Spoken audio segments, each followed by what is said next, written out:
Hello, here we have chapter number 8 जिसका नाम है बाइनोमियल थ्योरम। ये चैप्टर नंबर 8 है क्लास 11th की एनसीईआरटी बुक में। सबसे पहले आई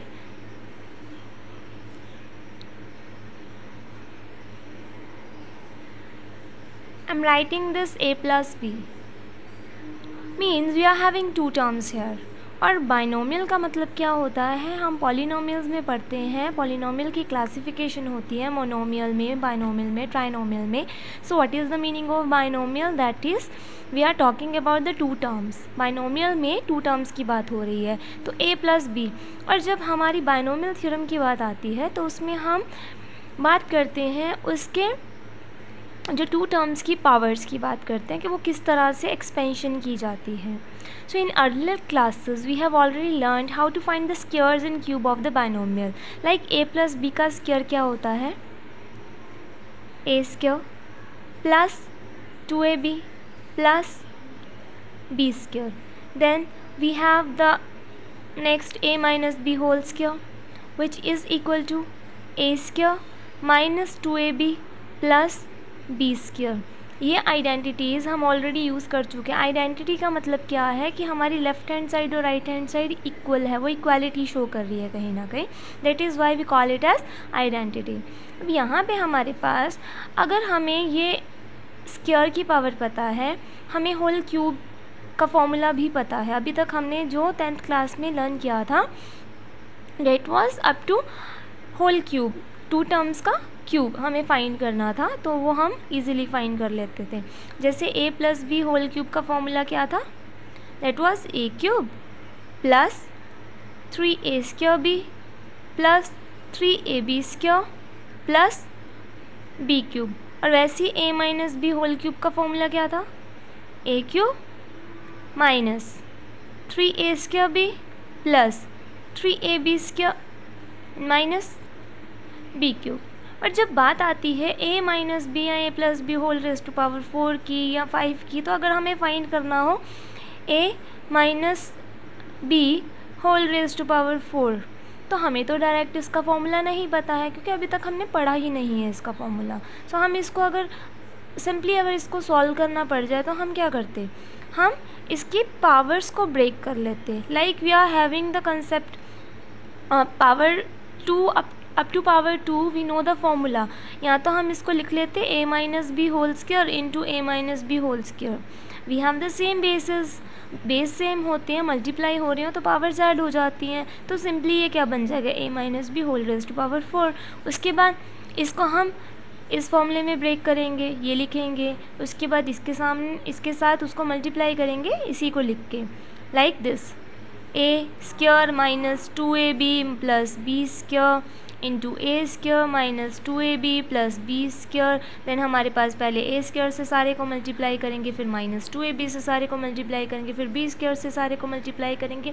this whole procedure will be difficult to get the exact formula. वो क्यों? क्योंकि अगर मान लो अगर इसकी बात करें a plus B whole square की, so I am taking one example here 102 whole square. हमें बोला गया है कि एक्सपैंड करो by using one of the identities, algebraic identities को यूज़ करके इसको सॉल्व किया जाए। हम इसको क्या करते, 102 is nearly equal to 100।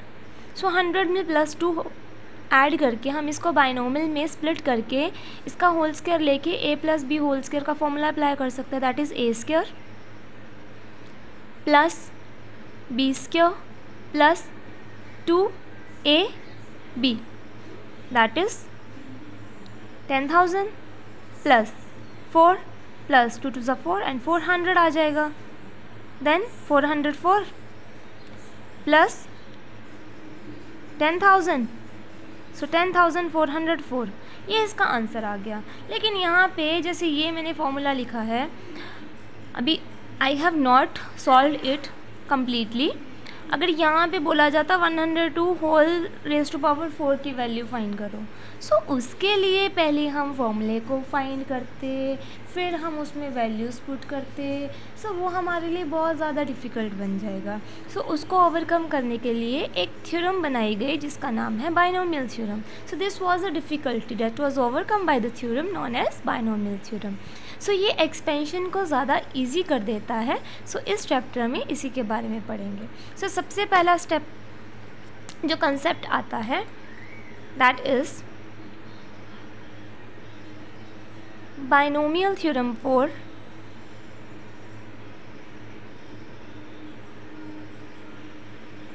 Positive integral indices.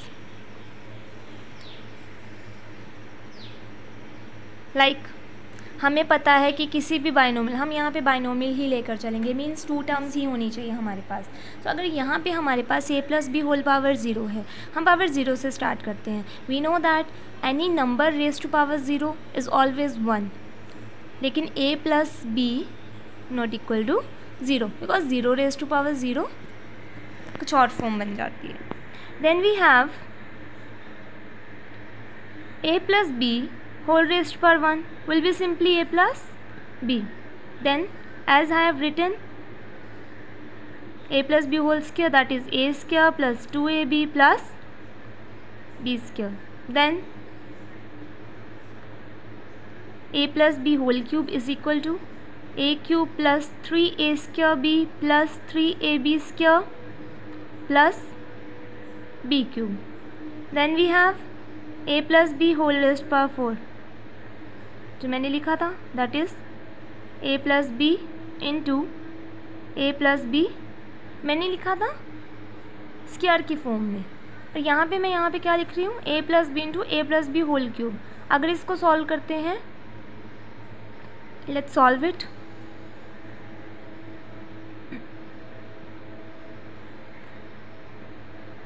a plus B as it is, और इसके प्लेस पे a cube plus 3a square B plus 3ab square plus b cube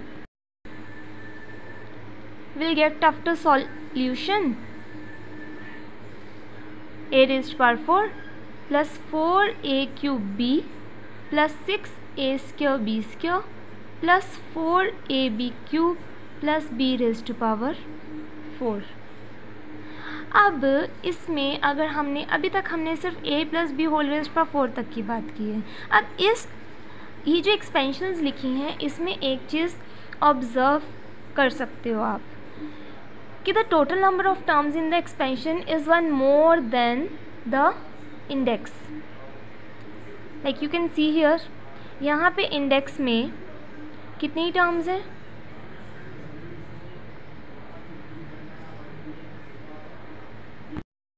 index का मतलब यहाँ पावर की बात हो रही है कि यहाँ पे अगर a प्लस बी की पावर 0 है, यहाँ इसका इंडेक्स 0 है, तो यहाँ पे नंबर ऑफ टर्म्स है 1 एक ही टर्म है। यहाँ पे इंडेक्स 1 है तो नंबर ऑफ टर्म्स है 2, इंडेक्स 3 है तो नंबर ऑफ टर्म्स है 4, इंडेक्स 4 है तो नंबर ऑफ टर्म्स है 1 2 3 4 5। तो अगर 5 होंगी तो नंबर ऑफ टर्म्स कितनी होंगी, 6। अब इनके कोफिशिएंट्स को अरेंज करते हैं। इंडेक्स और इसके कोफिशिएंट्स,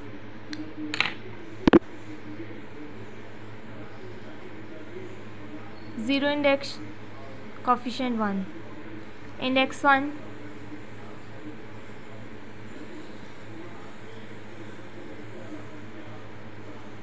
1 1, 2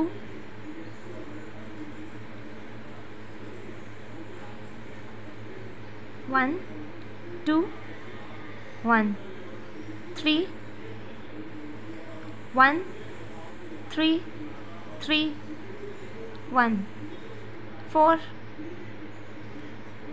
ये कहाँ से कोफिशिएंट्स लिए जा रहे हैं मैं बता देती हूँ। यहाँ से जब पावर 0 थी तो सिंपली 1, पावर 1 थी तो दोनों के कोफिशिएंट्स 1 1 आए, पावर 2 थी 1 2 1, ये सारे कोफिशिएंट्स लिए जा रहे हैं जो वेरिएबल्स के साथ नंबर्स मल्टीप्लाई हो रहे हैं। 3 थी 1 3 3 1, तो यहाँ पे 4 है तो 1 4 6 4 1 1 4 6 4 1। ये तो देखा गया उनकी एक्सपेंशन को लेकर। एक्चुअल में ये बन कैसे रहा है? सिंपल वे में अगर हम बात करें तो 1, ये तो हमें पता है कि ए और बी का कोफिशिएंट 1 ही रहेगा यहाँ पे। 1 + 1 2, 2 + 1 3, ये वाला 2 + 1 भी 3, 3 + 1 4 मिल गया, 3 + 3 6 मिल गया, 3 + 1 4 मिल गया और साइड में 1 1 खुद से लिखते गए। अब अगर हमें इंडेक्स 5 लेना हो तो उसका क्या आएगा? 4 + 1 5, 6 + 4 10, 6 + 4 10, 4 + 1 5, फर्दर 1 1 आ जाएगा। जैसे फर्स्ट और लास्ट क्या आएगा? a⁵ और b⁵ लास्ट वाला, इस तरह से। अब यहाँ पे एक और चीज़ का पता लगा था एक्सपेंशन में कि जो फर्स्ट क्वांटिटी है उसकी पावर कम होती जा रही थी। जैसे यहाँ देखा जाए, पहले a³ था, a फर्स्ट क्वांटिटी और b is the second quantity. a की पावर 3 थी, फिर a की पावर 2 हुई, a की पावर 1, लास्ट में a की पावर 0 क्योंकि वो ख़त्म हो गया। यहाँ पे b की पावर 0 थी, b की पावर 1, b की पावर 2, b की पावर 3। इस तरह से फर्स्ट क्वांटिटी की पावर डिक्रीजिंग पे जाती है 1 1, और सेकेंड क्वांटिटी की पावर जो है वो इंक्रीजिंग पे जाती है। और जो इंडिसेस का जो सम होता है, sum of the indices a + b, वो सेम रहता है। यहाँ पे हाईएस्ट पावर अगर यहाँ पे 4 है तो वहाँ पे भी सारों को अगर आप देखोगे तो वो 4 4 ही रहेगी।